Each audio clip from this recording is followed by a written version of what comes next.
gente? ¿Cómo están? Déjenme probar el audio, como siempre. Tengo que andar checando. Ok, muy bien. Sí soy chido. Perdón ustedes. Bueno, pues, ¿qué tal? ¿Cómo están? Soy Phil. Esto es Big Mini Mentor. Y vamos a comenzar de una vez. El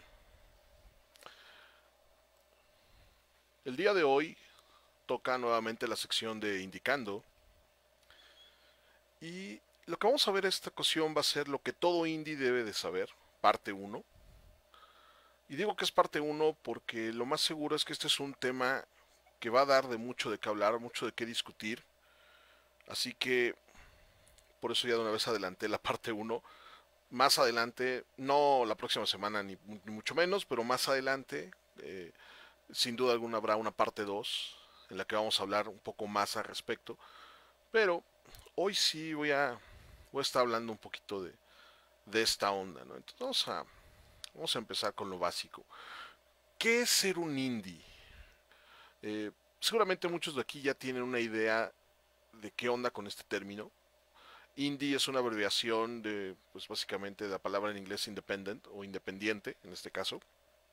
Pero es posible que haya algunos que todavía no tengan muy claro de qué se trata. Tal vez hayan escuchado el término, pero no saben muy bien todavía qué onda con esto. Entonces rápidamente vamos a empezar con lo básico. Un indie, primeramente quiero dejar muy claro que no solamente me voy a referir a un indie desde el punto de vista como desarrollo de videojuegos, sino voy a referirme a un indie como un autor o un creador, eh, ya sea un individuo o una empresa, o un grupo o un equipo, que va a poder estar dentro de la industria, sí de desarrollo de videojuegos, pero también dentro del arte, la animación digital, digamos, la industria o bueno, la profesión de cómics, autores de cómics, músicos, escritores, compositores, etcétera, ¿no? O sea, todo lo que vendrían siendo, voy a tratar de abarcar el concepto de indie dentro de todo lo que vendrían siendo las industrias creativas. Me queda claro que, bueno, sí voy a estar hablando mucho de videojuegos, incluso voy a dar muchos ejemplos que tienen que ver con videojuegos, pero esto es algo que no es exclusivo de videojuegos, ¿no? O sea, el término indie, incluso como tal, el término indie realmente comenzó en la industria de la música y ya después se fue proliferando en las demás industrias. Y pues en este sentido, dejando esto claro, eh, voy a hacer una definición un poco así como que eh, pues pragmática de lo que vendría siendo un indie. Hay muchos autores, hay muchas personas que hablan de lo que es ser un indie. Algunos proponen pues como que una serie de condiciones muy estrictas, muy rígidas. Otros son un poquito más románticos en cuestión e idealistas de lo que debería ser, etcétera. Incluso cuando comenzó mucho el movimiento de indies dentro de la parte de videojuegos, que fue por ahí de mediados finales de la década del 2000, la primera década del 2000, había mucha gente que estaba diciendo, no, es que los indies tienen que ser esto, tienen que ser aquello, y son los que están así como que tienen que ir más por la cuestión artística, y tienen que ir por las ideas locas, y tienen que rechazar casi casi el dinero, y decirle que no a todos los publishers, bla, bla. Claro que eso ya cambió, hoy en día es completamente distinto, y se puede decir, o se puede resumir que, bueno, un indie es, puede ser tanto un individuos o equipos de personas que también podrían ser, estas agrupaciones pueden estar funcionando como colectivos, o sea, simplemente un grupo de gente que está tratando de hacer algo, o bien pueden ser empresas pequeñas, ¿no? Eh, Aquí voy a llegar a decir que, bueno, una empresa pequeña, ¿qué tan pequeña puede ser? No tanto. Me estoy yendo un poquito a lo que vendría siendo la definición de lo que es una micro y pequeña empresa. Y se puede decir que una microempresa es aquella empresa que va desde una persona hasta máximo 10 integrantes, 10 personas que están dentro de esa empresa. Eso sería una micro. Y una pequeña empresa van de 11 personas, de 11 individuos, hasta 50, un máximo de 50, ¿no? Entonces podemos decir que una empresa de 50 personas todavía cabe dentro de lo que es una pequeña empresa.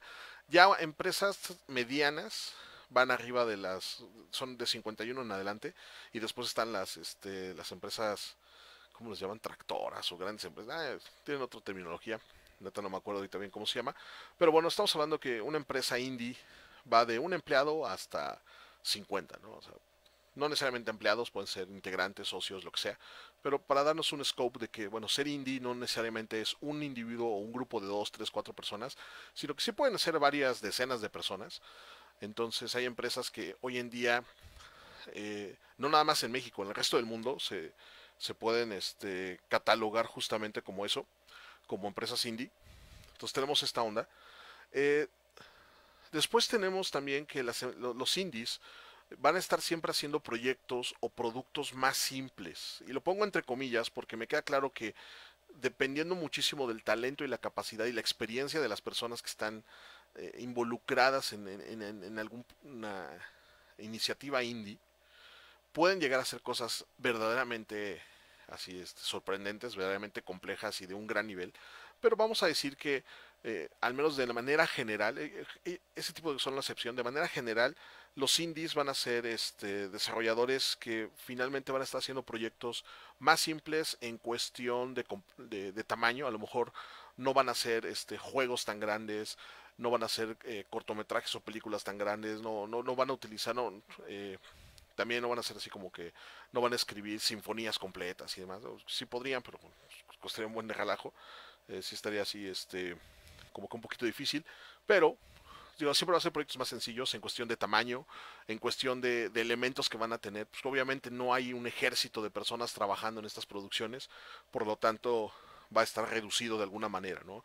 Se va a ver más sencillo, quizás no van a tener a lo mejor tantos elementos, no van a tener tanta complejidad, etcétera, ¿no? Eso no quiere decir que son malos, al contrario, pueden ser muy buenos, simplemente son más simples, ¿no? Los indies también son aquellos que tienen recursos financieros limitados. Este quizás es uno de los puntos más importantes a destacar, que, ojo, decir que tienen recursos financieros limitados no quiere decir que tienen poco dinero, que son pobres. O sea, un recurso financiero limitado o este concepto también va a depender mucho del tipo de, de individuo o de empresa indie o de equipo indie que sea, ¿no?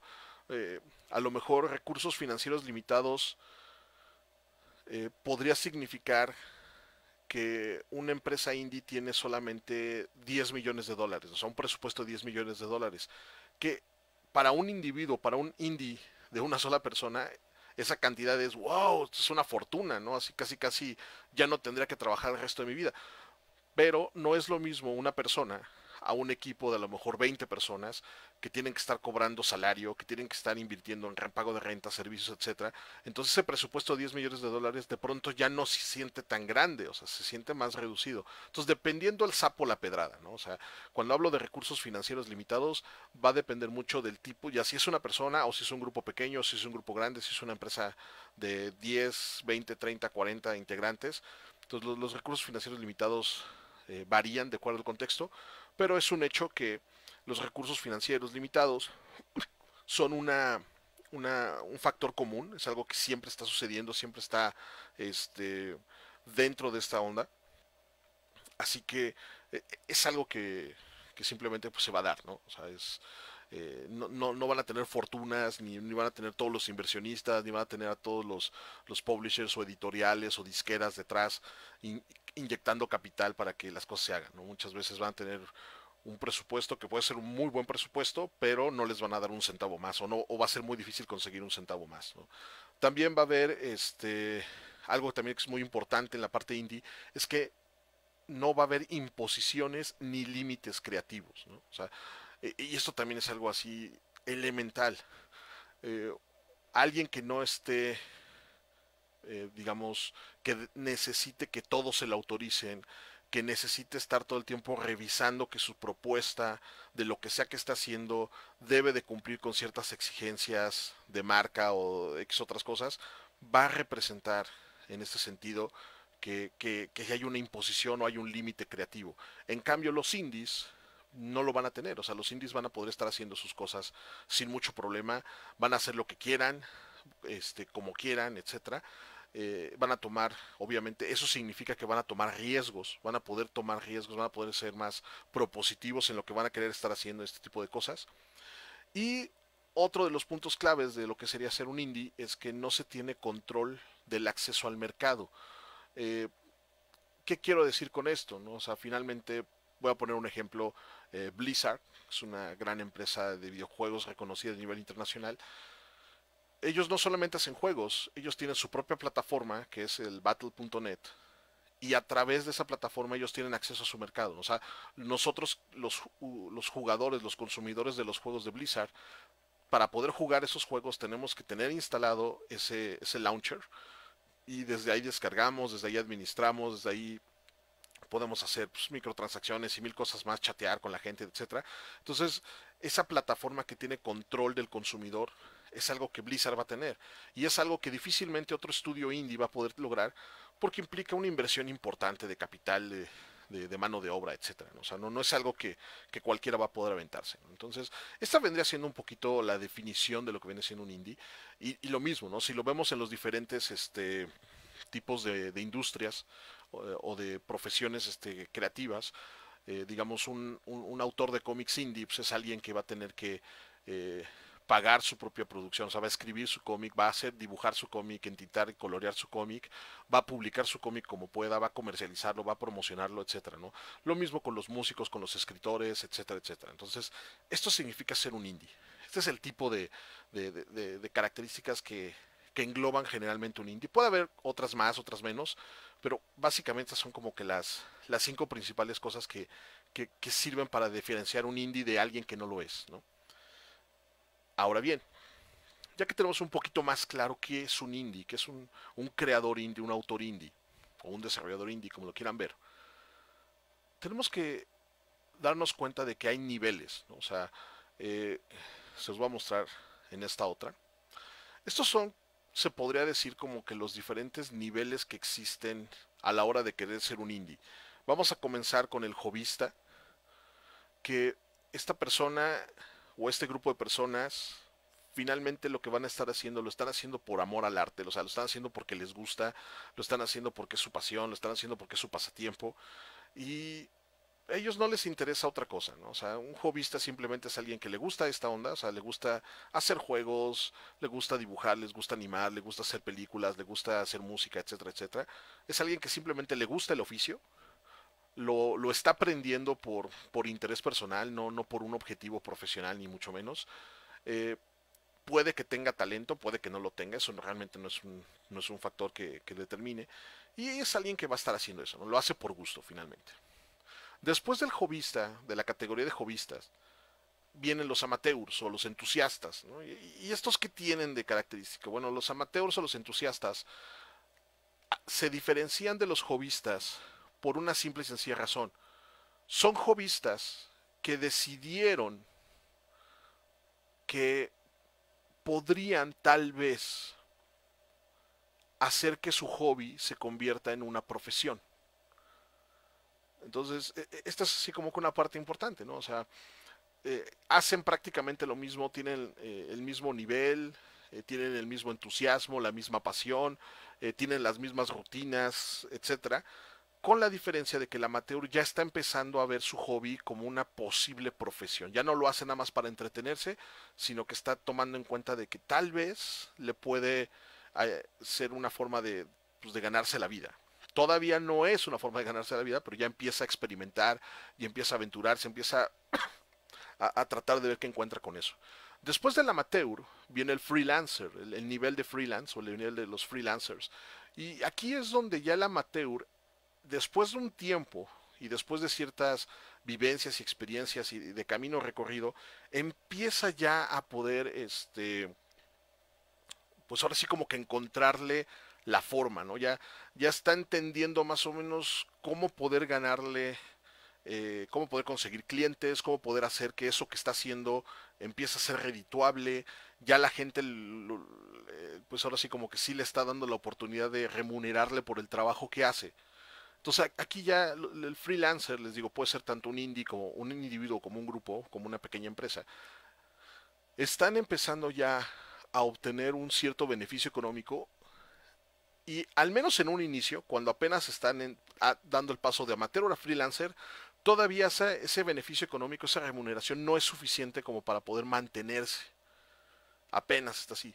Pero conforme va subiendo de nivel, va a llegar un punto entre el que el freelancer y el indie, o sea, cuando va a dejar de ser freelancer, se va a convertir en indie, que en ese punto, ahí sí ya se puede decir que el freelancer, en esa división, digamos, voy a poner aquí el mouse, aquí, justo en este punto, entre dejar de ser freelancer y convertirse en indie, aquí en este punto se puede decir que el freelancer ya está percibiendo suficiente ingreso como para poder mantenerse, o sea, que ya es una forma en la cual ya es un sustento de su forma de vida, ya está viviendo de su trabajo y, y ya puede decidir si quiere o no, o sea, si quiere mantenerse en el mundo del freelancer o evolucionar o subir al nivel de indie, ¿no? Ahora, ¿qué es el nivel del indie?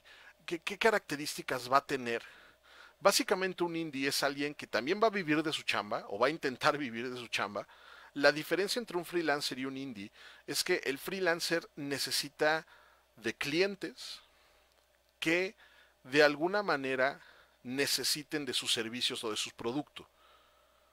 Mientras que el indie es alguien que va a ofrecer un producto, un servicio, y no necesariamente va a haber, sí va a haber consumidores, pero no necesariamente va a haber clientes. O sea, no va a haber un cliente que va a contratar a un indie para hacer algo, sino más bien es el indie es quien va a crear un producto, un servicio y lo va a estar ofreciendo y va a estar buscando consumidores, no clientes, consumidores. Sé que a lo mejor no parece mucha la diferencia, pero sí es distinto ser un cliente o tener clientes a tener consumidores. Después de ser un indie, el siguiente paso es ser un Mindy, así con M, Mindy, o un triple I, un triple I le llaman. ¿Y qué onda con este término? Vamos a decir que la diferencia entre un indie y un Mindy, o un indie y un triple I, es que el triple I ya es alguien posicionado. Eh, la gente ya ubica el producto y la marca en este sentido, ¿no? O sea, eh, la gente ya sabe que digamos, si de pronto le hablas de una canción, ubican la canción. A lo mejor no tienen muy claro quién la está haciendo, quién es la persona detrás, pero ubican la canción. Si les muestras un libro, ubican el título del libro, conocen la historia del libro. Igual no saben quién es el autor o los autores, pero conocen el libro. Lo mismo con los juegos, lo mismo con la animación, etcétera, ¿no? O sea, conocen el producto, pero hasta ahí. Pero al menos ya reconocen esa marca, ¿no? O sea, ya saben qué onda con esto. Y después vienen ya los rockstars, que también serían los major, o sea, los que ya están ahora sí completamente del otro lado. Y los rockstars lo que tienen, este, es un Mindy, es tipo de identidad gráfica para algunos diseñadores. Pues digamos que el Mindy, si hablamos un poquito del término de diseño gráfico, por ejemplo, los Mindy serían quienes ubican la campaña, ¿no? A lo mejor tú puedes llegar, este, y decir, ah, mira, oye, tú ubicas, no sé, ¿cómo se diría? Tal comercial, o ubicas tal anuncio, ubicas tal identidad. Ah, sí, sí, yo la vi, estuvo muy chido. Ah, pues yo fui el que la diseñó. Ah, órale, qué loco, ¿no? O por ejemplo, en cuestión de gráficos, o sea, de la parte de identidad gráfica, eh, de que a lo mejor ubican a la agencia, la marca de la agencia o la marca de la persona o del diseñador. Eh, o sea, que sí reconocen eso, ¿no? Pero no lo identifican en persona, solamente reconocen la marca. A lo mejor reconocen, por ejemplo, en el caso de diseño gráfico es muy conocida el Walter Landor, que es así como una agencia muy reconocida a nivel internacional, y reconocen esa marca, pero no saben quiénes son las personas a la cara de las personas que está detrás. Esa es la diferencia con el nivel rockstar. El nivel rockstar o el nivel mayor son quienes efectivamente ya la gente los ubica, ¿no? O sea, hablando un poquito de videojuegos, si todo el mundo ubica Metal Gear, todo mundo ubica a Snake, al personaje Snake, eh, y también ya todo el mundo ubica a Kojima. O sea, todo el mundo ya sabe quién es Kojima. Todo el mundo lo puede ver en la calle y decir, ¡ay, va el señor Kojima! ¿No? Y van y le besan los pies y toda esa onda. Lo mismo con Guillermo del Toro. O sea, no solamente conocen su trabajo, sino identifican a la persona. Igual George Lucas, en su momento Steve Jobs, Bill Gates, etcétera. ¿No? O sea, son las celebridades. O sea, ya la gente las puede reconocer. Saben quiénes son esas personas, ¿no? En este sentido. Entonces, este es un poquito como la evolución de lo que viene siendo la parte del autor, el creador o el desarrollador indie, ¿no? O sea, los niveles en los que uno puede ir subiendo, los niveles en los que uno puede ir identificando este tipo de cosas. Todos comenzamos siendo hobbyistas en algún momento, después igual pasamos a ser amateurs, luego empezamos a experimentar con el freelance, y es ahí en la parte del freelance donde también viene... eh, hay algunos que a lo mejor se saltan el freelance y pasan directamente a querer ser indies. Está bien, no pasa nada, no es forzoso que tengan que seguir este camino. Eh, También puede haber algunos que a lo mejor de indies pasan directamente a ser rockstars, o sea, se saltan el paso de ser indies o triple I, porque igual, o sea, la suerte tiene luego mucho que ver, estar en el lugar correcto, en el momento correcto, pues es algo que siempre va a beneficiar, pues te ganaste la lotería, qué chido, pero también existe eso. Pero de toda esta, digamos, o sea, como los pasos hacia digievolucionar de este tipo de cosas, vamos a darnos cuenta de algo bien interesante. Hay dos momentos críticos que lo definen todo, ¿no? O sea, dos puntos muy importantes en esta jerarquía. Y es justamente cuando decidimos dejar de ser hobbyistas, de hacerlo por hobby y considerar que podríamos tal vez ganarnos la vida de hacer esto. Entonces ahí viene ese primer punto, intentar ganarse la vida. Y el otro gran punto importante es cuando pasamos de ser indies a convertirnos en un Mindy o en un triple I. ¿Por qué? Porque generalmente si pasamos esa línea es porque ya logramos ganarnos la vida. O sea, ya es, digamos, nada seguro en la vida, excepto la muerte y los impuestos, como dicen, pero al menos se puede decir que si tú ya lograste un reconocimiento de marca, ya lograste un reconocimiento de tu producto, o ya lograste un reconocimiento de tu persona, entonces lo más seguro es que el, el camino del éxito profesional va a ser menos violento, va a ser menos difícil, menos doloroso, ¿no? Entonces, estos dos puntos importantes justamente son eh, los que van a definir mucho del camino de ser un indie.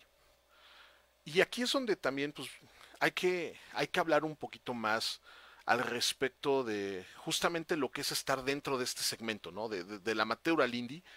¿Qué onda con esta parte, no? A lo mejor a muchos les queda claro cómo pasar de ser amateur a convertirse en freelancer y después de cómo pasar de ser freelancer a convertirse en un indie. A lo mejor en esa parte como que tal vez algunos les quede claros, tal vez otros no. Les voy a poner un ejemplo. Eh, Voy a cambiarme la cámara para que pueda hablar directamente, porque este es un ejemplo que tiene que ver conmigo. Les voy a platicar un poquito de mi anécdota, de cómo fue que en mi caso estuve, pues ahora sí como llevando este recorrido. Yo voy a hablar no tanto de mi rol o de mi recorrido como desarrollador, como creador o artista digital y este tipo de cosas, sino voy a hablarlo de lo que viene siendo la parte de enseñanza, mi camino como profesor, como maestro, ¿no? O sea, mi camino dentro del área académica, que aunque no es la más glamurosa de todas, también forma parte de las industrias creativas, la educación, en este caso la docencia. Y yo comencé siendo amateur, pues así como cuando estaba todavía empezando la carrera, bueno, durante mis años de licenciatura, cuando estaba estudiando la carrera, ahí comencé mucho de lo que fue mi vida amateur. Tuve la oportunidad de empezar a dar cursos, tuve la oportunidad de dar cursos incluso en mi misma universidad, lo estuve haciendo ahí algunos, sobre todo de la mitad de mi carrera a casi el final, estuve dando así como algunos talleres en eventos, sí, en fechas donde se hacían eventos de, este, pues ahora sí como se le llamaba la semana de diseño y eso, ahí yo aprovechaba y pues daba algunos cursos y demás. Y eso pues poco a poco me fue fogueando en esta onda. Al terminar la carrera también estuve participando intentando dar cursos en algunas escuelitas, en algunos centros de entrenamiento así muy técnicos. También ahí recorrí ahí un poquito de camino en eso. Y el momento en el que dejé de ser hobby, bueno, un amateur, perdón, dejé de ser un amateur y pasé a ser un freelancer, fue justamente cuando ya, eh, voy a decir lo que ya me había titulado y bueno, antes, había iniciado el proceso de titulación, tardó un rato en que me llegara el título y demás. O sea, ya había terminado la carrera, ya había terminado mi diplomado en animación y más o menos fue por ahí entre el año 2005-2006 que estuve con mi etapa de freelancer. Inicié mi etapa de freelancer. Eh, y digamos que mi etapa de freelancer, como todo freelancer, pues uno tiene clientes. Y estos clientes, en mi caso, eran las escuelas. O sea, las escuelas que necesitaban mis servicios como profesor o alguien que supiera de la materia para poder enseñarla, ¿no? Entonces, ahí fue cuando comencé a ser un freelancer. Afortunadamente, cuando uno está haciendo esto de manera consecutiva, tarde o temprano como freelancer te empiezan a caer buenos clientes. En mi caso, mi primer gran buen cliente fue justamente la Ibero, que fue cuando tuve la oportunidad de ya entrar a dar clases en la Ibero. Eso fue en el año 2007. Eh, y estuve, ahora sí que pues, me fue chido porque estuve durante un buen año, durante casi 5 años, bueno, sí, 5 años estuve dando clases ahí en la Ibero. Después me cayó mi segundo gran cliente que fue la VM, porque también estuve dando clases en la VM por un buen rato, por varios años. Otros clientes que también tuve pues, llegaron a ser la Salle, el TEC de Monterrey, el TEC Estado de México, no, el TEC Santa Fe y el TEC de Estado de México, perdón. Estuve ahí dando clases también. Eh, y estuvo chido, o sea, la neta estaba muy padre. Y yo era freelancer en el sentido de que pues sí ya me podía estar ganando el sustento. Además de eso, bueno, también estaba en paralelo llevando mi camino como desarrollador. Ya después les platicaré eso. ¿Y, ¿Y en qué momento se podría decir que uno deja de ser un freelancer y se convierte en un indie? Justamente cuando uno empieza, se los paso como de este lado, se me fue acá, ups, cuando uno empieza a cumplir esto, ¿no? O sea, cuando uno empieza a cumplir lo que viene siendo la parte este, de no tener imposiciones y límites creativos, justamente es como el elemento clave, o sea, en qué momento ya este, comencé a cambiar ese punto, o más bien no cambiarlo, o sea, yo de freelancer, para poder dejar de ser un freelancer de la parte académica, o sea, la parte de docencia, y convertirme en un indie, tenía que dejar a mis clientes, tenía que dejar de alguna manera de depender de los clientes. ¿Por qué? Porque los clientes sí me ponían imposiciones y límites creativos. ¿En qué sentido? Número uno, ellos me decían qué enseñar. O sea, me decían, tú vas a dar estas materias, tú vas a dar estos temarios y lo vas a hacer estos días y a este horario. O sea, entonces son límites creativos, ¿no? Me imponían eso. No tenía broncas en que me lo impusieran, pero si quería dejar de ser freelance y convertirme en un indie, el primer gran paso a resolver era ese, ¿no? O sea, quitarme esas imposiciones. Y quitarme esas imposiciones implicaba una decisión muy importante, dejar a mis clientes. Digo, no necesariamente tenía que dejarlos a todos, pero tenía que dejar a algunos de ellos. ¿Por qué? Porque entonces yo tenía que dedicarle tiempo, tiempo que a lo mejor en cuestiones de horarios no iba a tener ya disponibles para estar atendiendo las clases con mis clientes, sino más bien yo mismo proponer mis clases. En algún momento se me ocurrió un plan en el cual yo podía pues armar mis propias, así como que, no mi propia escuela. ¿Por qué? Porque una de las cosas, recuérdense que una de las cosas también que caracteriza a un indie es que tiene recursos financieros limitados. Entonces no iba a poder tener una escuela propia, pero sí iba a poder tener un negocio de enseñanza, ¿no? O sea, sí, se había pensado en armar así como que mis propios talleres, mis propios cursos, había tenido ya algunos bosquejos de temarios o propuestas de qué podía ser, había estado considerando justamente el buscar espacios, o sea, rentar espacios a lo mejor para una semana o para fines de semana, poder estar dando clases ahí. Obviamente no iban a ser laboratorios, ahí una de las cosas que yo tenía que haber hecho era pues pedirle a los inscritos o a los interesados en los cursos en que llevaran su propio equipo para entonces así como pues, entre ellos trabajar, el estar buscando alternativas en cuestión de software libre para que no hubiera broncas de licencias ni nada por el estilo. Entonces estuve haciendo todo un plan de trabajo de este tipo de cosas. Y sin embargo, pasó algo. Y eso que pasó fue que finalmente decidí no hacerlo. Decidí no convertirme en un indie. Decidí E incluso decidí dejar de ser freelance y me fui por la otra alternativa. ¿Qué pasa cuando uno no se vuelve un indie o no se vuelve un emprendedor? Pues la otra alternativa es simple y sencillamente conseguir un trabajo de tiempo completo. Y lo hice. Conseguí mi trabajo de tiempo completo dentro de la docencia, que es una de las profesiones que pues, a mí siempre me han encantado. Aquí, como me dice el buen Montalvo, que, que sí, o sea, que sí me encanta la docencia, la neta sí me encanta muchísimo. Es mi vocación. O sea, una cosa es que mi profesión es ser DJ, no, no es cierto. Mi profesión es ser artista digital y eso, pero mi vocación es justamente la parte docente. Y en este sentido, la razón por la que decidí no dar el paso de dejar de ser un freelancer y convertirme en un indie, en un famoso, el clásico emprendedor, el startupero y todo eso, y mejor irme por la parte este, de tener así como mi day job, mi full time job, mi trabajo de tiempo completo y demás, fue por una cuestión importante.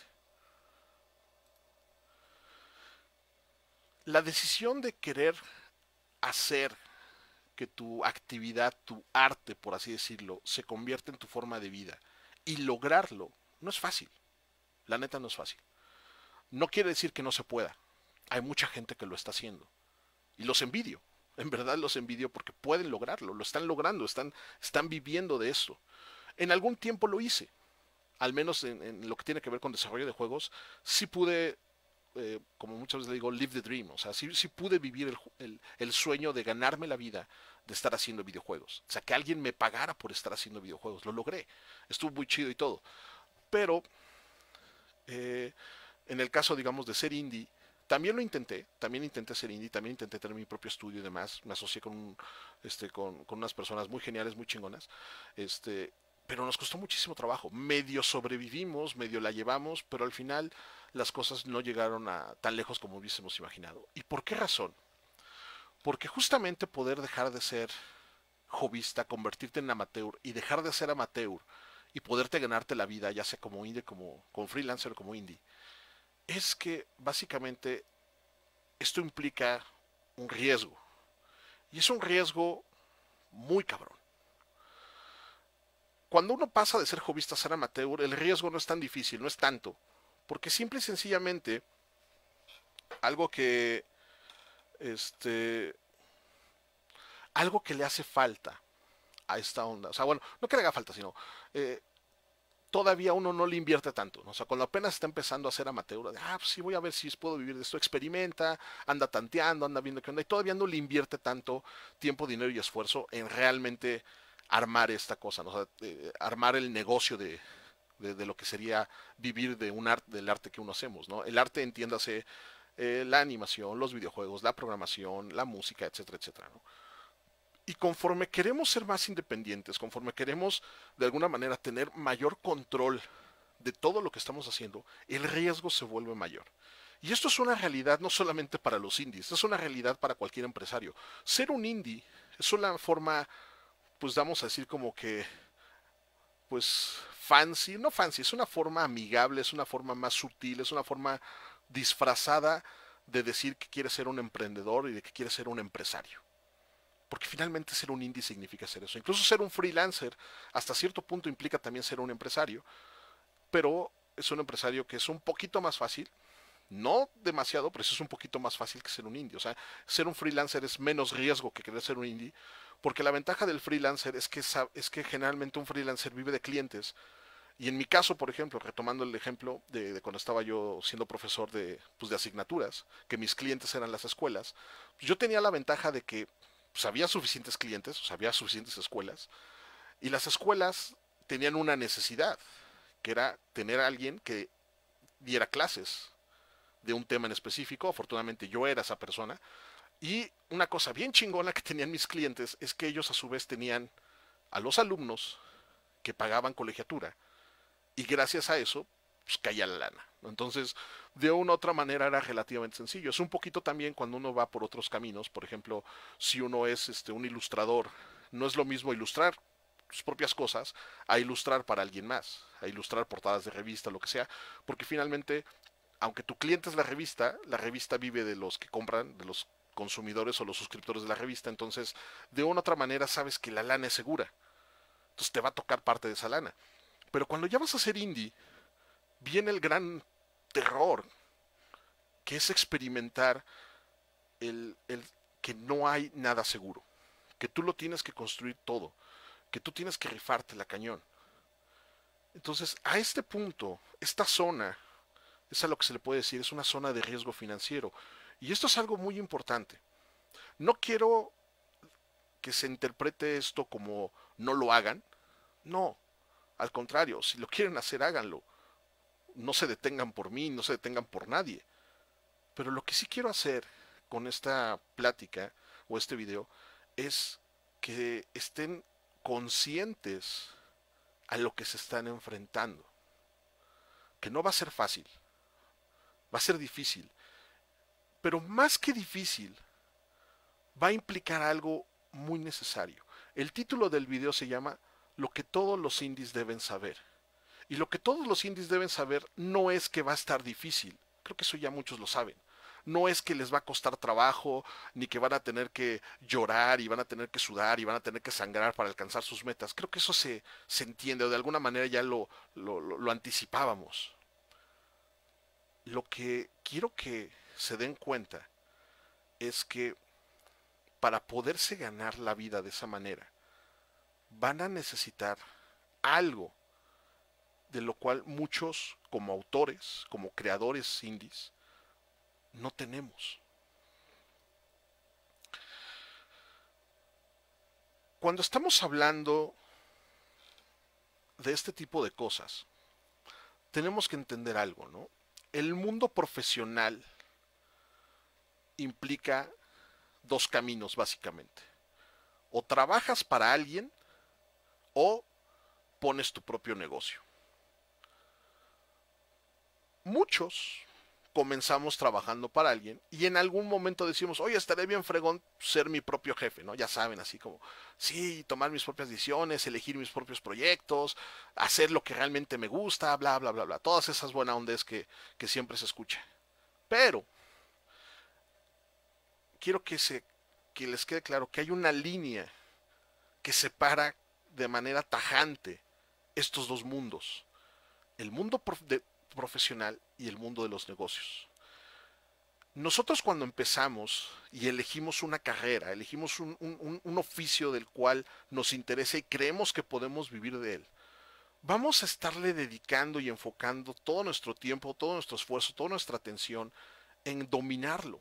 O sea, las habilidades y conocimientos en la profesión los vamos a querer dominar. O sea, si en este caso ya voy a centrarme un poquito más en ejemplos de videojuegos para no andar dando vueltas muchas cosas, pero si fuéramos de videojuegos y si habláramos de desarrollo de videojuegos, pues estaríamos aprendiendo cómo se diseñan, cómo se producen, cómo se programan, cuáles son todas las áreas involucradas, qué tecnologías, qué métodos, qué procesos, etcétera, hay para crear un juego, ¿no? Y lo aprenderíamos cañón y nos clavaríamos en un montón de cosas y eso. Y todo ese conocimiento nos va a ayudar a crear juegos, crear buenos juegos, ya sean juegos digitales o juegos de mesa, pero vamos a poder crearlos. Sin embargo, una cosa es crear el producto y otra cosa es crear el negocio. Y generalmente la mayoría de los que somos autores, los que somos indies, nos clavamos cañonamente en dominar la parte del producto, que es necesario, es así como que muy necesario. Pero muy pocos nos preocupamos de la parte del negocio y cuando nos preocupamos de la parte del negocio es porque ya estamos a punto de querer aventarnos a hacer el negocio y ya viene siendo no demasiado tarde, pero no es lo mismo cuando hacemos la comparativa y hacemos una retrospectiva y decimos, es que yo vengo desde hace 5, 8, 10 años aprendiendo cómo hacer estas cosas, cómo hacer el producto, a que de pronto digas, pues ya quiero hacer juegos, ya sé cómo hacer juegos, ahora quiero vivir de hacer juegos, y dices, pues voy a poner mi estudio, pones tu estudio y te empiezas a dar cuenta que te hacen falta un montón de conocimientos y habilidades para los cuales jamás te preparaste. Y de pronto, uno se siente abrumado porque todos esos años de experiencia y aprendizaje para poder hacer videojuegos contra los pocos días, semanas o meses que le hemos dedicado a aprender a hacer negocios, pues no hay comparación. O sea, si hubiésemos empezado al mismo momento con la profesión, aprender la profesión y al mismo tiempo aprender el negocio, cuando quisiéramos llegar ya a convertirnos a ser indie y decir, bueno, voy a poner mi propio estudio, otra cosa sería, porque tendríamos el conocimiento al mismo nivel. Podríamos decir, ah, sí, sí puedo hacerlo. O sea, ya sé cómo se hace un negocio, ya sé cómo se hace el producto. Entonces, así como que, I have a pen, I have an apple. Ya, entonces, así como sale esta onda, ¿no? Y se da el show poca madre.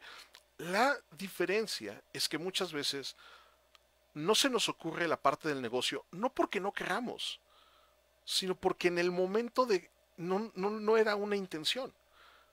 A mí en lo personal eso fue lo que sucedió. O sea, yo no me puse a preocupar por querer poner mi propia empresa. Yo me preocupé por querer aprender a hacer bien mi oficio, ser chingón en la parte docente, ser chingón en la parte de diseñar juegos, bueno, no tanto diseñar juegos, ser chingón en la parte de ser un game artist, un artista digital y eso. Y la verdad, mi plan de vida era conseguir chamba en alguna empresa que hiciera esto. ¿Cuándo fue que decidí tener que empezar a ensuciarme las manos con esto de tener que ser indie? Pues cuando caí en cuenta que pues, en México no había suficientes empresas que ofrecieran este tipo de ofertas de trabajo. Entonces, básicamente me enfrenté a la triste realidad de que si yo quería trabajar de esto aquí en México, pues tenía que poner mi propia empresa o tenía que juntarme o ver de alguna manera arrancar o formar parte de una empresa que estuviese en esta onda. No necesariamente como empleado, sino como socio y otro tipo de cosas.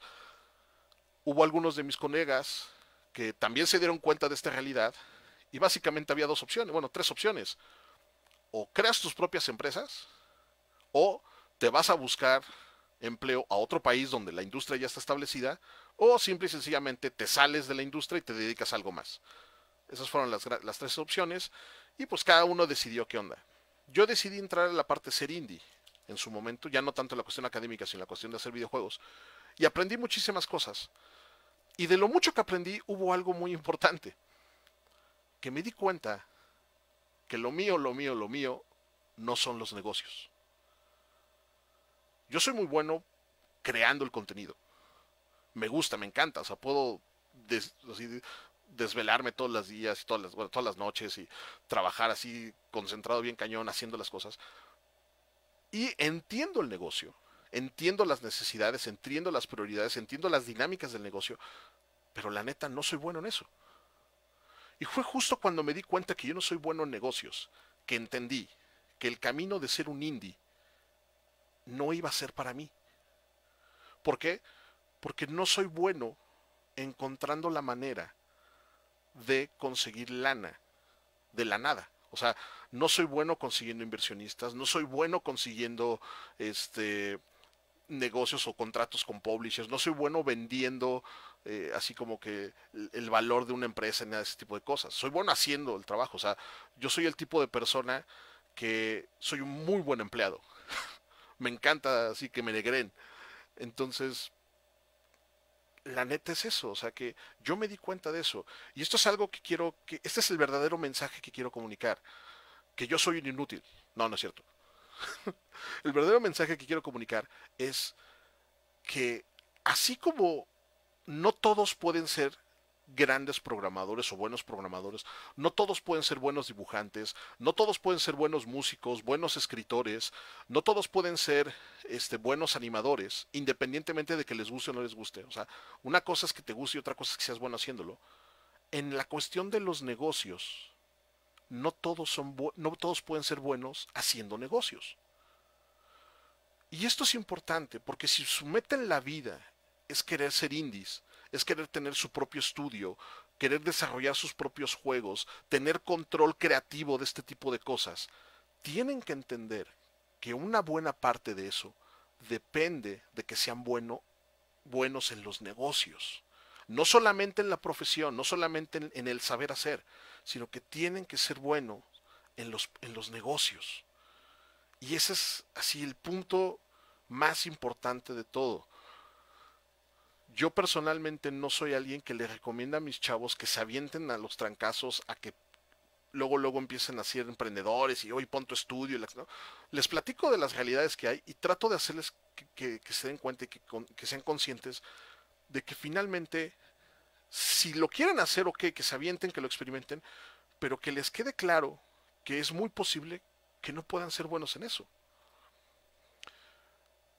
Una cosa, o sea, para dar claro más o menos qué significa ser bueno en los negocios, o cómo pueden saber que son buenos en los negocios, o esto de habilidades y conocimiento en los negocios.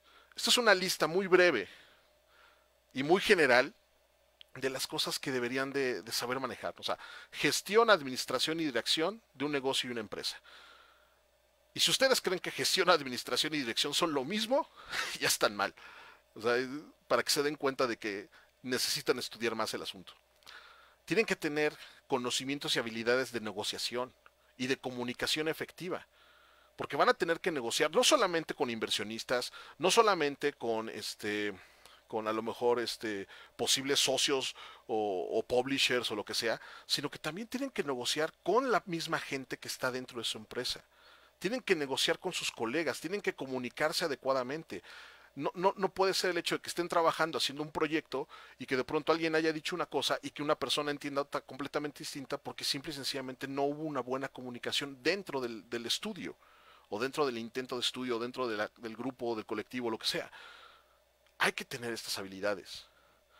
Hay que tener inteligencia emocional. Inteligencia emocional significa que uno tiene la capacidad de saber en qué momento enojarse y en qué momento no enojarse, que uno tiene la capacidad de sí, a lo mejor se escuchará muy gandalla, pero de cuándo ser hipócrita con la gente y cuándo no serlo, de cuándo tragarse el orgullo, cuándo no, etcétera. Y es muy difícil, no cualquier persona, o sea, hay muchas situaciones que la neta es muy difícil poder controlarnos o es muy difícil saber cómo enfriar la cabeza de manera automática para tratar de tomar la decisión correcta. Es muy difícil, muchas veces toma muchísimo tiempo y la verdad es que hay muchísima gente que bajo ciertas situaciones nos es imposible controlarnos de cierta manera, ¿no? Hay que tener conocimientos de marketing y cuando hablo de marketing es el marketing de hoy, ¿no? O sea, el entender cuestiones de analytics, entender cuestiones de toda la terminología que existe y no nada más de videojuegos, de lo que sea, ¿no? O sea, entender cómo los indicadores este, del mercado de consumo, de las nuevas tecnologías, cómo todos estos big data que se captura hoy en día, cómo afectan la toma de decisiones de negocios, entender quién es tu mercado, entender qué es lo que quieren, cómo llegar a ellos, saber mucho de relaciones públicas, cómo relacionarte con aliados, cómo relacionarte con representantes de claves que vas a necesitar, así con promotores, con los que están organizando eventos, con los que están llevando a cabo cuestiones así de cabildeo con la política, etcétera, etcétera. O sea, todo esto también hay que saberle. Hay que conocer así de cajón los fundamentos legales y fiscales que implica el tener un negocio, así sea un changarrito, así sea así como un despacho muy chiquito, así un estudio bien básico, no importa, o sea, hay que firmar contratos y hay que cumplir con obligaciones fiscales, punto, eso es algo que se tiene que hacer. Y aunque uno pueda contratar a un abogado y aunque uno pueda contratar a un contador que te ayuden con eso, de todas maneras uno tiene que tener un conocimiento mínimo para que lo que te diga tanto el abogado como el contador pues no te chamaquen y no te den la vuelta y tú entender esos conceptos. Y también hay que conocer métodos y procesos de distribución y comercialización. Hay que saber qué onda con cómo llegarle al mercado, cuál es la mejor manera de hacerlo, en qué momento se lanza un producto, en qué momento se lanza un servicio, si uno quiere venderlo como premium, o sea, cobrar por ello, cómo va a cobrar, todo lo que implica tener que el hacer cobros nacionales, cobros internacionales, el querer así a lo mejor, oye, es que yo soy un artista de cómic, estoy haciendo mi cómic impreso y me he dado cuenta que hay lectores en Latinoamérica, bueno, paquetería, logística, todo ese tipo de cosas. ¿Cómo le vas a hacer para llevar tu cómic que ya imprimiste en México a Argentina? Y cositas así, ¿no? O sea, y ya que lo llevaste, ¿cómo lo vas a cobrar, etcétera? A lo mejor sí, en una parte cuando uno es, perdón, cuando uno es un indie, a lo mejor es muy sencillo porque es por paquetería básica y son pedidos chiquitos y lo que sea, pero de todas maneras hay que saber de todo esto. No solamente hay que preocuparse por, en el caso de autores de cómics, por hacer el maldito cómic. Hay que saber todo esto otro. Y la realidad es que estas otras habilidades, estos otros conocimientos, estas otras áreas de manejo profesional no son para todos. La teoría la podemos aprender, pero ya la práctica y el que nos salga chido es otra cosa completamente distinta. Entonces, esto sí es necesario que no lo dejemos de lado. O sea, eh, es, es una de las razones por las cuales muchas veces cuando mm, soy muy cauteloso al tratar eh, de seguir mucho el discurso, o sea, de seguir mucho, sí, o sea, el discurso clásico de el emprendedurismo, y es que, sobre todo porque ahorita en las universidades, en todas las universidades, tanto nacionales como internacionales, está mucho la ideología esta de, no, es que hay que enseñarle a los chavos a ser emprendedores, es que los chavos tienen que ver cómo aprender a hacer negocios, cómo poder llevar a cabo sus proyectos y la madre. Digo, sí, en teoría está poca madre, pero la realidad es que no todas las personas tienen la capacidad de hacer esto. Hay mucha gente que no tiene capacidad de negociación, hay mucha gente que no tiene capacidad de inteligencia emocional, hay mucha gente que es así, que la neta si les empiezas a explicar o le empiezas a hablar de leyes y de requerimientos fiscales, hacen cortocircuito. Y no es por una cuestión de inmadurez, no es por una cuestión de edad, simple y sencillamente nos pasa a todos. Así como hay gente que llega a alguien y te empieza a hablar de química molecular, te vas a quedar, ¿ah? Pues lo mismo, o sea, son conceptos y son cuestiones que la neta no vamos a poder hacer, punto. O sea, no nos forjamos o no tenemos pues ahora sí como que el perfil profesional que nos lleve a ese lado. Hay otros que sí lo tienen, y esos que sí lo tienen, sin duda alguna, ya tienen una ventaja por quienes no lo tenemos. Y eso es algo que hay que entenderlo, ¿no? O sea, déjenme checo aquí qué onda con el chat porque he estado muy apasionado echando mi choro. Ah, ajá, el buen Irving que entendió que el marketing para videojuegos es bueno y está bien. O sea, a quienes les guste eso, adelante. O sea, a mí me gusta en conocer el mercado, entender qué onda con todas las cosas que hay detrás.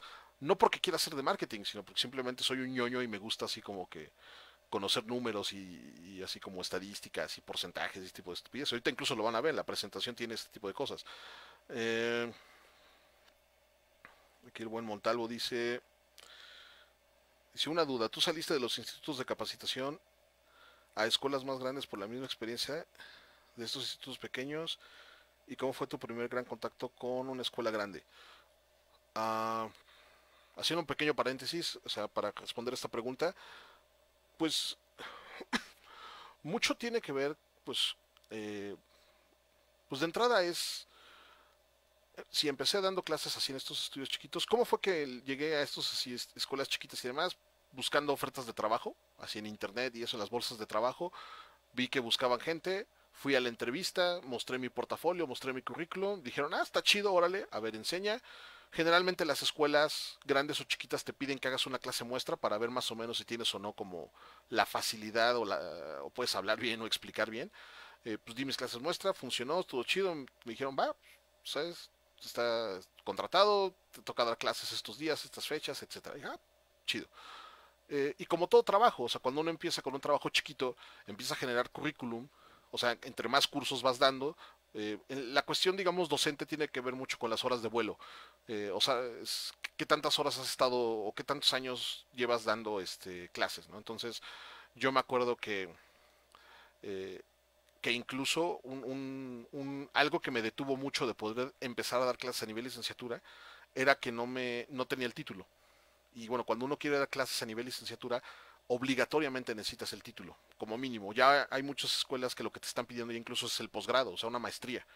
En mi caso, como todavía eran carreras muy nuevas, esta onda de diseño, animación, diseño digital, animación, videojuegos, eran carreras muy nuevas, todavía no se exigía que se tuvieran las maestrías. También depende mucho de la escuela, eh, pero, por ejemplo, una de las razones por las cuales dejé la Ibero no era porque yo quisiera, sino porque simplemente ya el nuevo requerimiento de toda la planta docente de la Ibero, al menos para las carreras en la que yo estaba, que era diseño interactivo, era que los profesores tuvieran maestría, tuvieran un posgrado. Y lamentablemente en ese momento no lo tenía, así que pues no me quedó otra más que pues, decirles bye. Eh, y ahorita pues así, no por algo estoy estudiando mi posgrado, pero, pero fue eso, o sea, y mi primer contacto, ¿cómo llegué yo a que me dieran trabajo en la Ibero? Gracias al networking, a recomendaciones. O sea, eso es algo que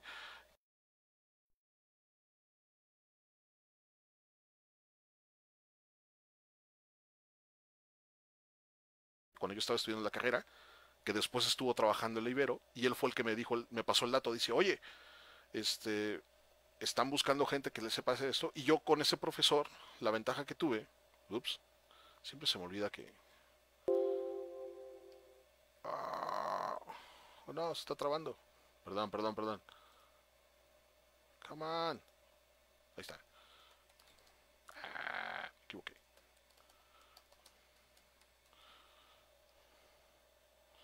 Ya, perdonen ustedes. Eh, eh, Cuando terminé la carrera, me llevé bien con este profesor, le ayudé en algunos proyectos, así él hacía de diseño, y le echaba la mano con algunas cositas de 3D y eso, y entonces él fue el que me recomendó, me dijo, oye, ¿sabes que en la Ibero están buscando gente? Ve y habla con fulanito, dile que vas de parte mía. Y gracias a su recomendación, y obviamente porque ya tenía el título, fue que pues me recibió el encargado, que en su momento era Carlos Expósito, y él fue el que me dijo, está muy chido esta onda, pues órale, ¿no? Bienvenido a bordo. Y fue por eso, o sea, networking, o sea, es algo muy importante. Ah,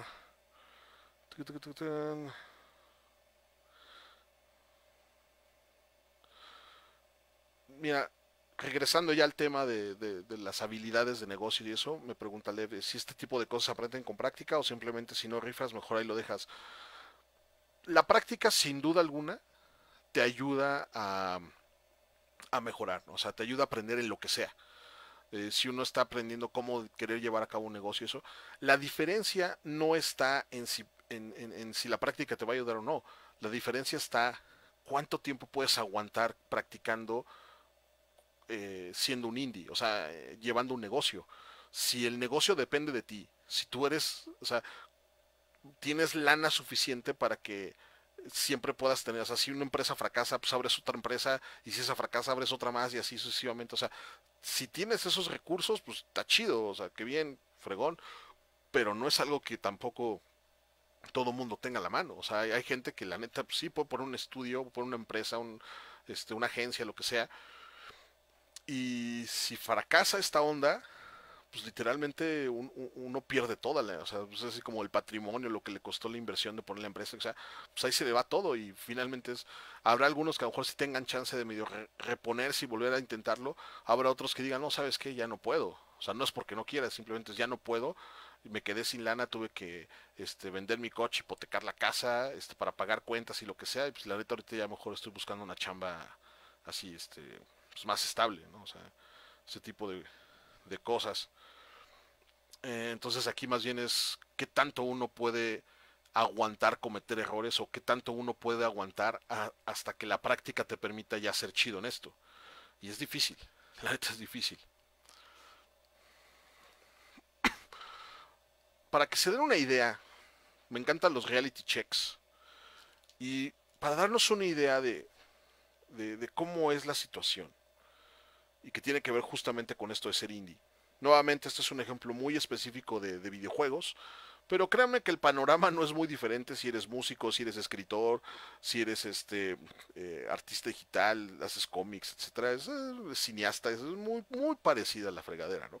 Entonces, este, digamos, esta imagen la publicó la empresa Pollen y los de Priori Data. Y Pollen finalmente es una empresa de inversionistas, de venture capitalists, que lo que hacen es justamente invitar a emprendedores, startuperos, indies, a que vayan con ellos, formen estrategias, estos cuates invierten en ustedes un cierto capital, a cambio obviamente de un porcentaje de acciones o de participación o de propiedad de la empresa y de los productos, etcétera, pero la intención es como que pues, hacer negocio juntos, ¿no? Y está chido porque tú ves sus anuncios, bueno, sus estadísticas, y me encantan, ¿no? O sea, porque son muy, pues, positivas, o sea, porque finalmente de eso se trata. Su negocio es convencerte de que vayas con ellos y le entres ahora sí como que al business que ellos traen, ¿no? Entonces por eso aquí ponen, ¿no? Así cerca de 30,000 desarrolladores, hablando específicamente de desarrolladores de apps para iOS y para Android, hacen más de $100,000 al año tan solo en 2016, ¿no? Y estas ya son cifras viejas, este es 2016. No he encontrado, bueno, tampoco me puse a buscar desde 2018, pero son de 2016, ¿no? Sí. Y entonces te ponen ahí como que las métricas de cómo la cantidad de desarrolladores que hay y la cantidad de lana que están generando, ¿no? Entonces, órale, no, pues sí está chido, ¿no? Y obviamente pues te venden la idea de tú podrías ser uno de esos 30,000 desarrolladores y no sé qué. Y dices, órale, qué padre está. Luego viene esta otra, ¿no? Así el de The Apps Millionaire Index. Entonces te ponen que 4,648 desarrolladores de apps están haciendo más de $1,000,000 tan solo en el 2016, ¿no? Y yo digo, wow. De ahí te ponen así como, pues son de estos 4,000 y cacho, 1,000 y tantos son solamente de iOS, 900 y cacho son solamente de Google Play y 2,600 son de ambas, de iOS y de Android, ¿no? Entonces está así como, órale, ¿no? Entonces obviamente pues, uno aplica el ya me vi, así, y yo podría ser uno de esos 4,000 y cacho, ¿no? Así como que estaría bien fregón hacerlo y la fregada. Pero aquí es donde viene el otro lado de la moneda, ¿no? O sea, este es el clásico discurso buena onda que motiva a la gente a aventarse este tipo de cosas.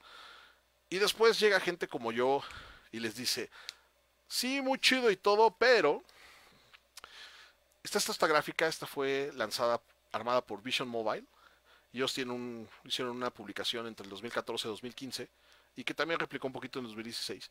Y vemos esa gráfica. Estos son datos del 2014, 2 años de diferencia con las otras gráficas que traen estos cuates de los de Pollen, que estas son del 2016, estas son del 2014. Y la situación del 2014 al 2016 ya era diferente. Y del 2016 al 2018 es todavía un poquito más brutal, pero más o menos así de manera general es algo parecido, ¿no? Ellos hablan que 4,648 desarrolladores están generando más de $1,000,000 al año. Y en esta gráfica podemos ver la cantidad de desarrolladores que hay en todo el mundo. En el 2014, para el 2016 estas cantidades se habían incrementado y ahorita en el 2018 son todavía más. Pero nada más para darnos una idea cómo con estas cantidades de desarrolladores del 2014, esos 4,648 desarrolladores que generan más de $1,000,000, si hacemos el conteo de toda la cantidad de desarrolladores en el mundo, representan el 0.2%. O sea, esos 4,648 representarían, en comparación de todos los desarrolladores de apps del mundo, el 0.2%. Si nos referimos únicamente a Norteamérica, son el 0.68%.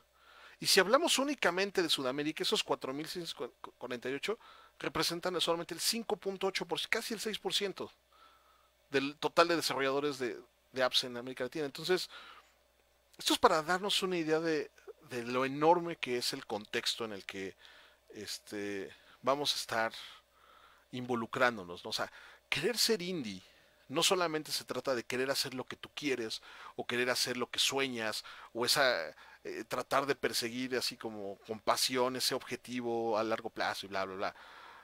Tener que ser indie significa ver esto, asustarte un poquito y decir, wow, va a estar bien cabrón.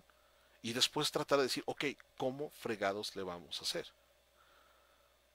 O sea, si en el 2016 solamente casi 5,000 personas, bueno, desarrolladores, y hablando de individuos o de empresas, generaban más de $1,000,000 y ustedes quieren ser parte de esas 5,000 personas, ¿cómo le van a hacer? Considerando que en 2014 esta es la cantidad total de desarrolladores de apps en el mundo. ¿Con pasión? ¿Persiguiendo su sueño? ¿Así lo van a lograr? Esta otra gráfica igualmente por Vision Mobile y tiene que ver justamente con parte del primer reporte y también es del 2014.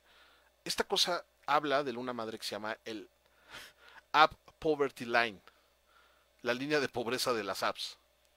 Y básicamente aquí está diciendo que en cuestión de ganancias mensuales, en el 2014, más del 60% de los desarrolladores de apps para Android estaban ganando menos de $500 al mes. Y solamente un 40% ganaba más de $500 al mes. Y en el caso de iOS, el 50% ganaban menos de $50 y ahora ya, y el otro 50% ganaban más. Claro, esto ya cambió un poco, eh, pero tampoco es demasiado. O sea, no crean que los porcentajes se han reducido, cabrón. O sea, eh, el panorama es relativamente similar. O sea, estamos hablando de que sí, o sea, desarrollar apps hoy en día, o sea, hacer un estudio indie que quiera desarrollar apps, hay que entender esto, o sea, de cómo hay una enorme cantidad de gente que está en esta onda y que sin embargo están generando menos de $500 al mes.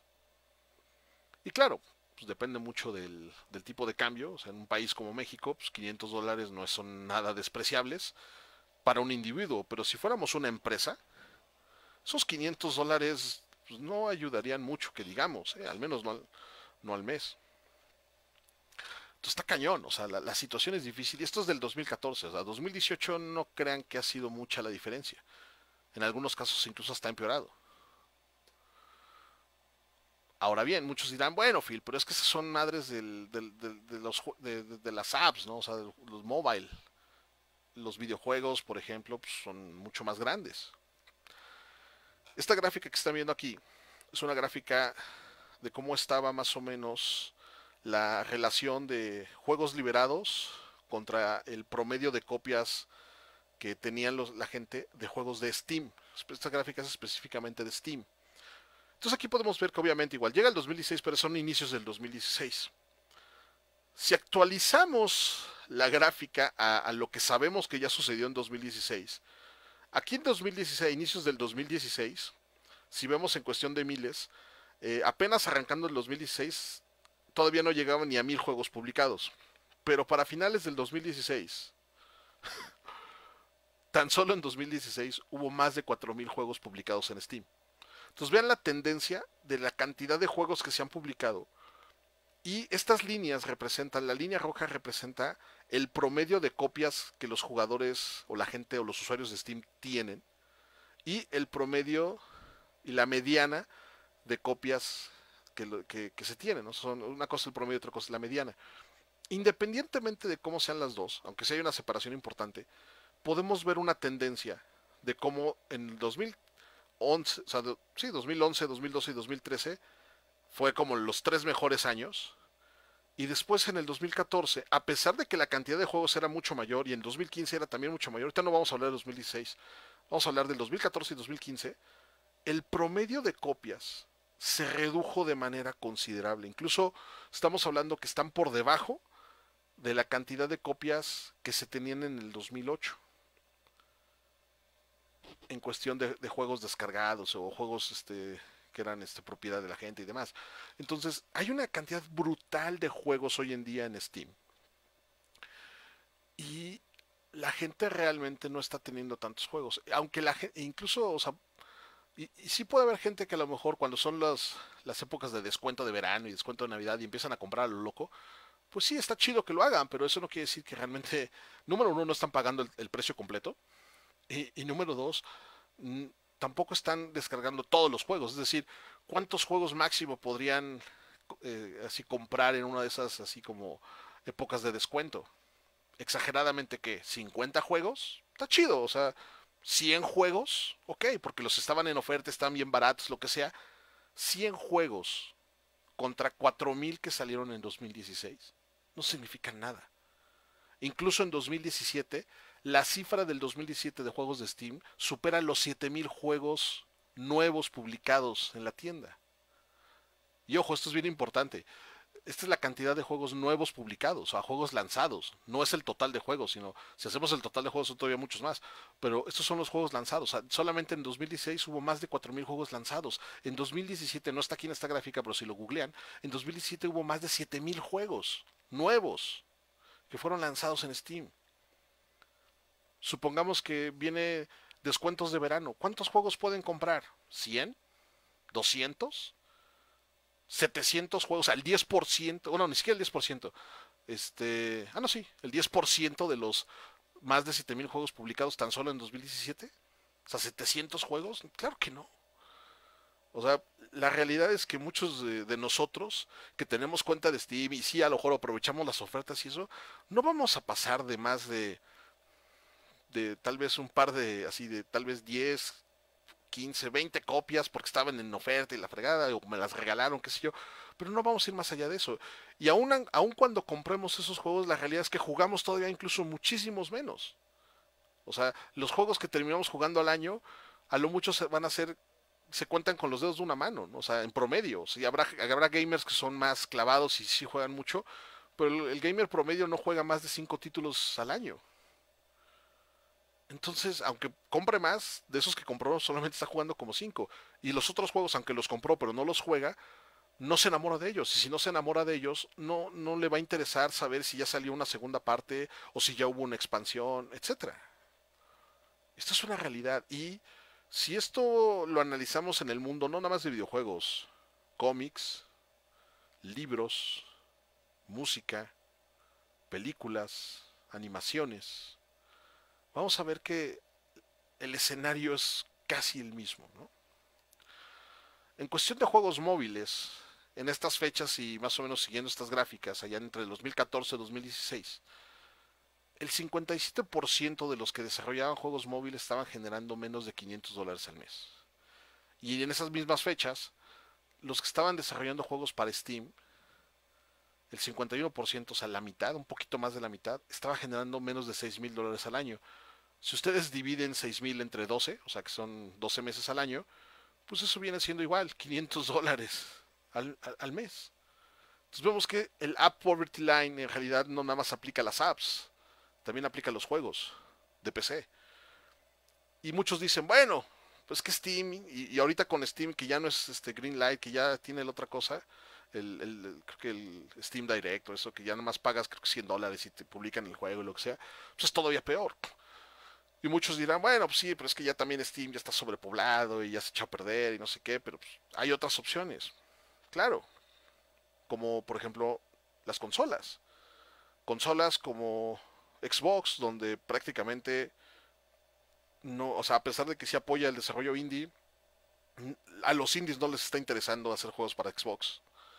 Está PlayStation y, y como es una muy buena plataforma, es una muy buena consola y a los gamers les gusta, pues ya la están empezando a saturar.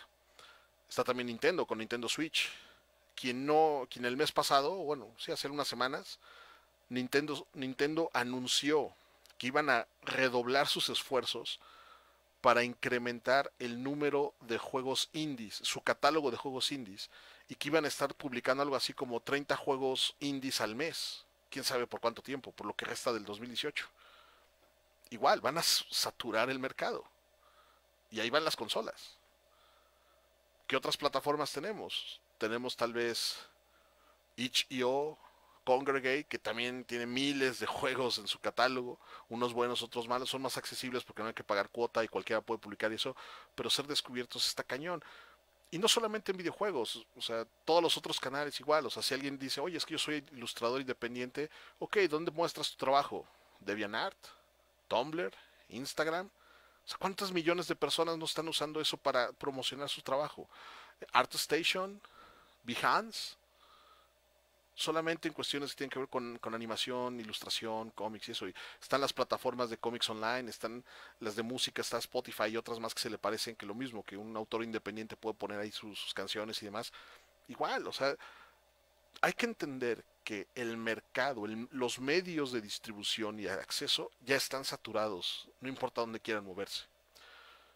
Y tampoco, pero esto no hay que ser fatalistas, esto no quiere decir que ya nos fregamos todos y no tiene caso dedicarse a esto porque no va a funcionar. No es tanto de ser fatalistas, hay que ser realistas. Porque si realmente queremos ser indies, si realmente queremos ser emprendedores y empresarios, tener control creativo de nuestra profesión, tenemos que entender algo muy claro. Se necesita mucho más que pasión para hacer este tipo de cosas. Y que nos quede claro que dominar el arte, dominar el desarrollo de juegos, la programación de juegos, el arte digital, la animación, la música, el escribir, etcétera, etcétera, etcétera, etcétera, ese arte, o sea, el que cada uno de nosotros ha elegido, dominar ese arte es tan solo el 30%. El otro 70% es dominar el negocio. Y esa es la gran tarea o el gran reto que tenemos todos. Porque si queremos realmente ser indies, si queremos realmente tomar control de nuestra profesión y decidir qué hacer, qué no hacer, cómo hacerlo, cuándo hacerlo, por qué hacerlo, hay que entender que no nada más es por capricho. Hay que entender que no vamos a alcanzar el éxito solo porque pues tenemos un sueño. Necesitamos un plan, necesitamos aprender de negocios, necesitamos darnos cuenta, sobre todo, si tenemos lo que se necesita para ser empresarios. Porque finalmente ser un indie es eso, ser un freelancer es eso, ser empresarios. Tal vez de empresas chiquitas, de empresas sencillas, pero hay que ser empresarios. ¿Tenemos eso? Algunos lo aprenden a la mala porque no les quedó de otra. Hubo otros, como en mi caso, que nos dimos cuenta que no era lo nuestro. Hay otros que, al contrario, están descubriendo qué es lo suyo y lo están haciendo y lo están haciendo bien. Pero aquí el chiste es que primero tenemos que darnos cuenta si podemos o no con el paquete.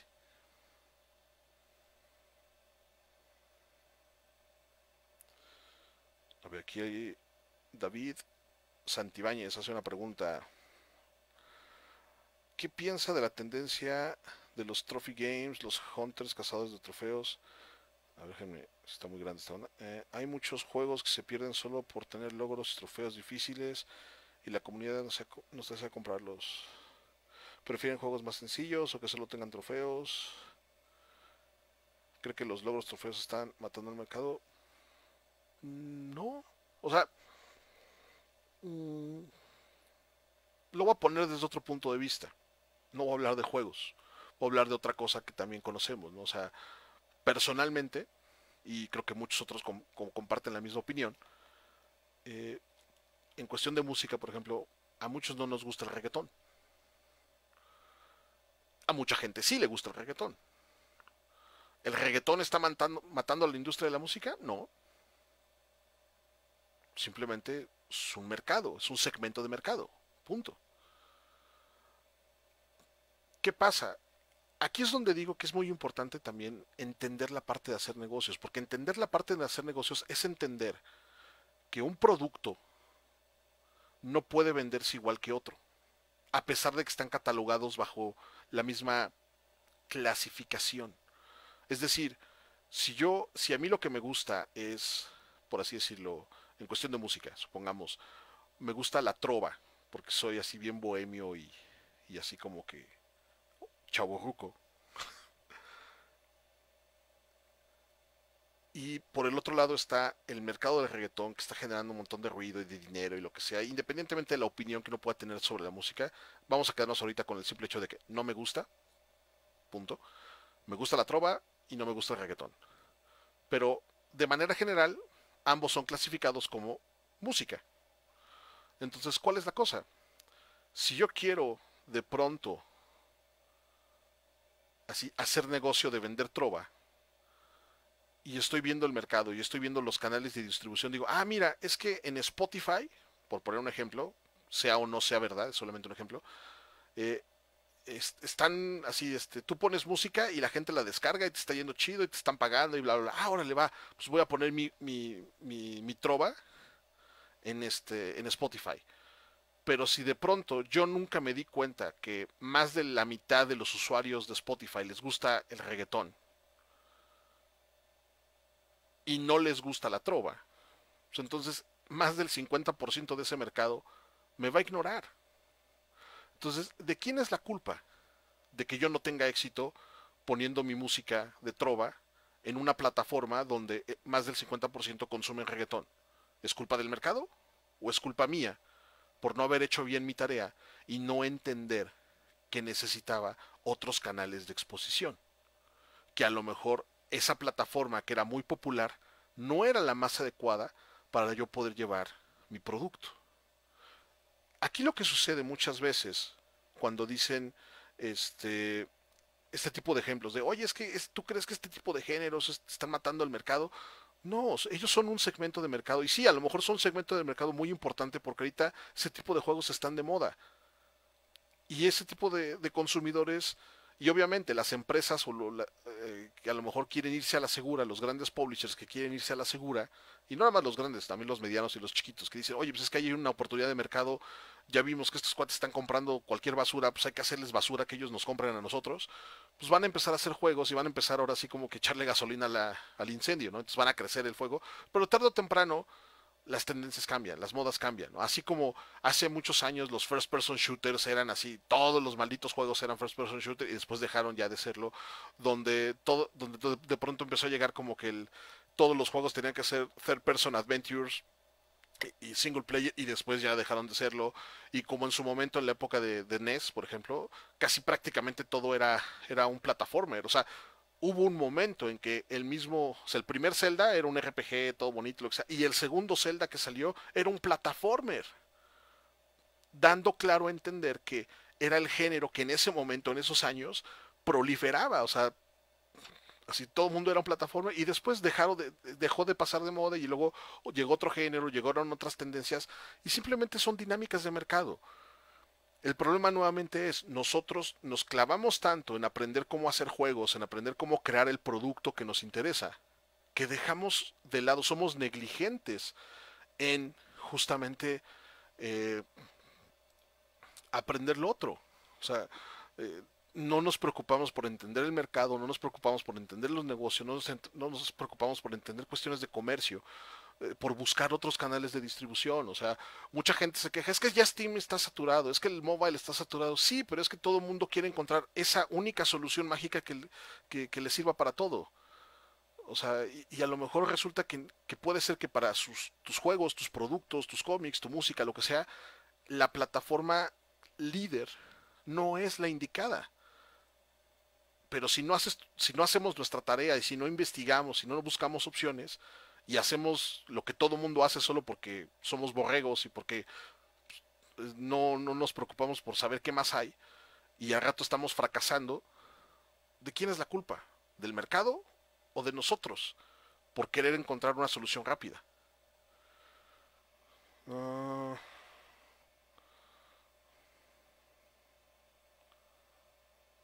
Ahí están los de Game Metron. Sus brothers no los conozco personalmente, pero está muy chido que sean prácticamente hasta donde yo tengo entendido, al menos de manera un poquito formal, la única agencia de de cuestiones legales que tiene que ver con videojuegos. Ahí está el comercial. Está chido. O sea, yo creo que cualquiera que tenga dudas con cuestiones de legales, de registro de marcas, patentes, todo ese tipo de cosas, protección de derechos y eso, contáctenlos. Ahí están los comentarios. Entonces, nada más denle clic. Eh, y bueno, pues básicamente este es como el tema de hoy que quería hablar con respecto a lo que todo indie debe saber parte uno. En algún momento vendrá una parte 2 donde hablaremos de otras cosas, pero ahorita creo que sí era como muy necesario hacer esto, ¿no? Eh, Dejar muy en claro que si están interesados en ir por el camino de ser indies, no solamente dediquen toda su atención en dominar el arte, tienen que dedicarle igual o más atención en dominar el negocio. ¿Qué pasa si se dan cuenta como yo que la parte del negocio no es lo suyo? Que en la neta no son buenos haciendo negocio. ¿Qué pueden hacer? ¿Qué opciones tienen? Cuando dicen, es que no, yo sí quiero ser indie, pero ya me di cuenta que soy muy malo haciendo negocios. ¿Qué opciones hay? Consigan un socio. Consigan un socio, una persona que sí sea buena en negocios, una persona con la que sí puedan tener confianza, con la que sí haya una química con la cual poder trabajar chido, poder relacionarse bien en la cuestión profesional. Y entonces que esa persona se encargue de llevar el negocio y ustedes se encarguen de llevar la producción. Y eso se puede. Hay muchísimos ejemplos de eso. El chiste es solamente también tener la suerte de encontrarla. O igual y ya la tiene, igual y es un amigo, es un familiar, compañero de la escuela o un compañero del trabajo, qué sé yo. Igual y esa persona ya está ahí. Y si no le está, pues entonces habrá que buscarla. Oye, pues es que, ¿dónde la busco? ¿Dónde la encuentro? Hagan la tarea. Ahí está Google. No nada más sirve para buscar porn, hijos. Bueno, pues por hoy sería todo. Espero que les haya sido de utilidad y de interés este tema. Me despido. Soy Phil. Esto fue Mentor Creativo. Bye.